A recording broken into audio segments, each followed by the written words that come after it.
সিস্টেমটা হচ্ছে একজন মানুষ বিপদগ্রস্ত রাস্তার পাশে মরে যাচ্ছে, এখন আপনি তারে যে একটু পানি খাওয়ান, ভাত খাওয়াবেন, এখন আপনি যদি সেটার জন্য যদি দরখাস্ত করেন, চুক্তি করেন, এগ্রিমেন্ট করবেন, মানুষটা জানে বাঁচবে না।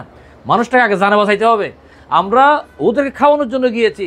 হারুন স্যার যেহেতু দেখতেছে অবস্থাটা খুব খারাপ, সাথে সাথে আমাদের পূর্ব রেকর্ড দেখে, আমাদের যেহেতু এনজিও রেজিস্ট্রেশন রয়েছে, জয়েন্ট রেজিস্ট্রেশন রয়েছে, ইউনাইটেড নেশনের রেজিস্ট্রেশন আমাদের রয়েছে, দেখে সকলগুলো চেক করে ডিবি, এনএসআই, এসবি, ডিসি অনেকবার আমাদেরকে ইতিমধ্যে তদন্ত করে একটা ভালো গুডউইল রয়েছে, সাথে সাথে উনি অনুমোদন দিয়ে দিয়েছেন। আগে আপনি চালান, আগে মানুষগুলোকে আগে আপনি বাঁচান। উনি সাথে অনুমোদন দিয়ে কিন্তু উনি ক্ষান্ত হন না, নিয়মিত মনিটরিংয়ের মধ্যে রয়েছেন, ওনার ওই চিকিৎসার কোনো ধরনের সমস্যা না হয়। তো আলহামদুলিল্লাহ সেই জন্য ওনার ওই অনুমোদনের কারণে পিক টাইম আমরা এসেছি, যার কারণে আপনারা মিডিয়ায় রিপোর্ট করেছেন একটা হাহাকার ছিল। আমরা আসার আগ পর্যন্ত 4 তারিখ তারা যেখানে মুড়ি খেয়েছেন, আজকে সেখানে তারা সুন্দর ভাত খেতে পারতেছেন। তো এখন যদি লিখিত অনুমোদনটা অলরেডি অন প্রসেসিংয়ে আছে, লিখিত অনুমোদন হচ্ছে কি, এটা একটা বিষয় আছে, সমাজসেবা, ডিবি, সরকার, অন্য সংশ্লিষ্ট বিষয়গুলো আছে, ওনারা চিন্তাভাবনা করে যদি মনে করে সমাজসেবার দায়িত্ব নেবেন, আমরা প্রস্তুত, বিসমিল্লাহ করবে আপনারা চালান। বাংলাদেশের অন্য কোনো অর্গানাইজেশনকে যদি কেউ দায়িত্ব নিয়েছে, আমরা প্রস্তুত বা আপনারা চালান। কারণ আমরা তো আসছি সাময়িক সহযোগিতার জন্য, 2-4-5 দিন বা যে কয়দিন আল্লাহ আমাদেরকে সহযোগিতার জন্য এখানে মনোনীত করবেন, সে কয়দিনে আমরা সহযোগিতায় আছি। দেখুন, স্টাফরা দীর্ঘদিনের এখানকার স্টাফ, এখন কেউ সহযোগিতা করবে, কেউ অসহযোগিতা করবে, কিন্তু এই নিয়ে তো আমাদেরকে বৃদ্ধদেরকে এখানে যারা আছে ওদেরকে সেবা দিতে হবে। আমি এখন কাগজ ছাড়াই করে নেই, মুখে হয়তো সহযোগিতা করতে মাঝে মধ্যে একটু মনের মধ্যে একটু এরকম থাকতে পারে, তবে আশা করতেছি ওরা আমাদেরকে দেখতেছে, এই 5 দিন আমাদের কর্মকাণ্ড দেখে তারা অনেকে ইতিমধ্যে সন্তুষ্ট, অনেকে ভালোবাসাও দেখাচ্ছে। তো আমরা ওদেরকে নিয়ে আপাতত চলতেছি। একদম প্রয়োজন না হলে আমরা কোনো নতুন স্টাফ এখানে নিয়োগ দিইনি। যেমন একটা ডাক্তার ছিল না, আমাকে ডাক্তার একজন নিয়োগ দিতে হবে। যেমন এই মিরপুর কোনো অ্যাকাউন্টেন্ট ছিল না, আমার নতুন একজন অ্যাকাউন্টেন্ট নিয়োগ দিতে হচ্ছে, না হলে 2 দিন পরে আপনি সাংবাদিক বা এসে আমার প্রশ্নটা করবেন।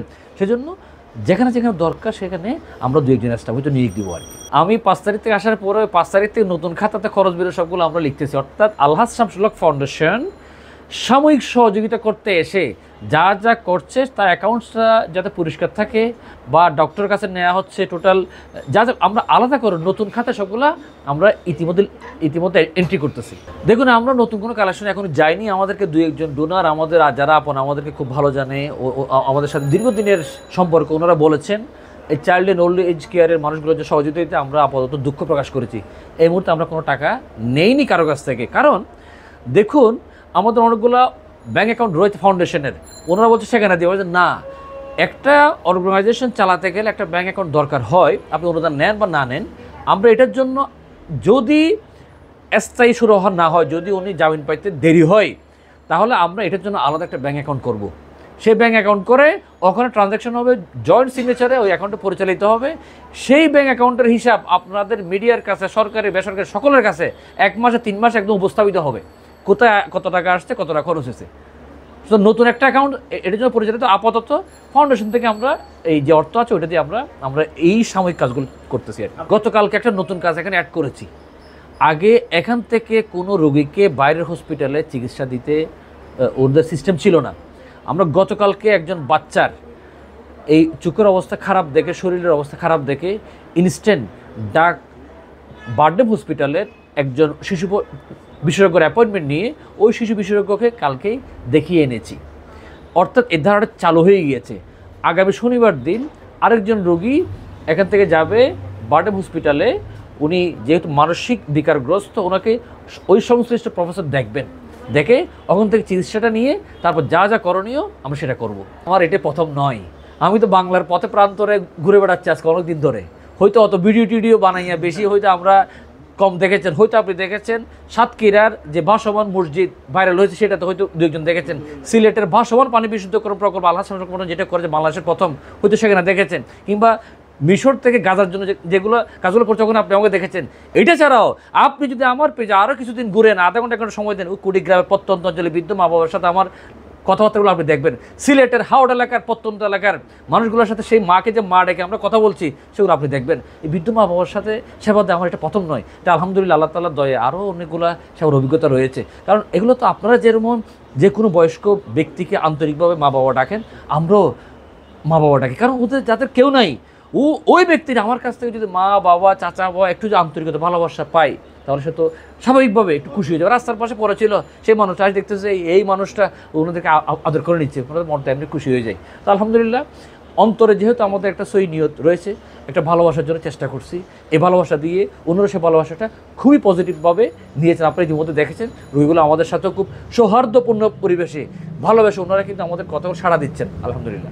9-10 বছর আগে থেকে আমাদের অভিজ্ঞতা, চিটং শহরে 2020 সাল থেকে একটা চলছে মেহমানখানা, প্রতিদিন খাওয়া দাওয়া ফ্রি, দুপুর 2টা বাজে দলমত ধর্ম বর্ণ লিঙ্গ নির্বিশেষে সকলের জন্য উন্মুক্ত থাকে। সেই মেহমানখানা এখনও চলতে চালাই দিলে। হ্যালো হসপিটাল, সে করোনাকালীন সময় আমরা শুরু করেছিলাম ওই যে টেলিমেডিসিন সেবা দিয়ে, এখন প্রতিদিন ডাক্তার দেখতেছে, সেই সেবা উন্মুক্ত।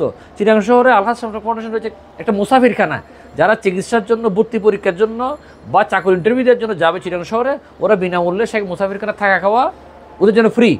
এটা হচ্ছে 2020 সালের পরে করা। 2020 সালের আগে 2017 সালে রোহিঙ্গা ক্যাম্পে লাখ লাখ মানুষকে খাওয়ার দাওয়ার চিকিৎসা দেওয়ার আল্লাহ ফাউন্ডেশনের একটা পূর্ব অভিজ্ঞতা রয়েছে।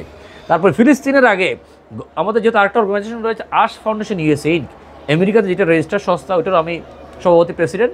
তো ওই সংস্থার উদ্যোগে আল্লাহ ফাউন্ডেশনের সহযোগিতায় ওই যে তুরস্কের ভয়াবহ যে আর্থকোয়েকটা হয়েছিল ভূমিকম্পে, সেখানে আমরা অংশগ্রহণ করেছি। সেখানে মানুষকে আমরা আলহামদুলিল্লাহ খাওয়াইছি, টুকটাক যা সহযোগিতা করার দরকার সেগুলো করেছি। মরক্কোতে আলহামদুলিল্লাহ আমরা সশরীরে আমি গিয়ে ফিজিক্যালি ওই সেবাগুলো দিয়েছি।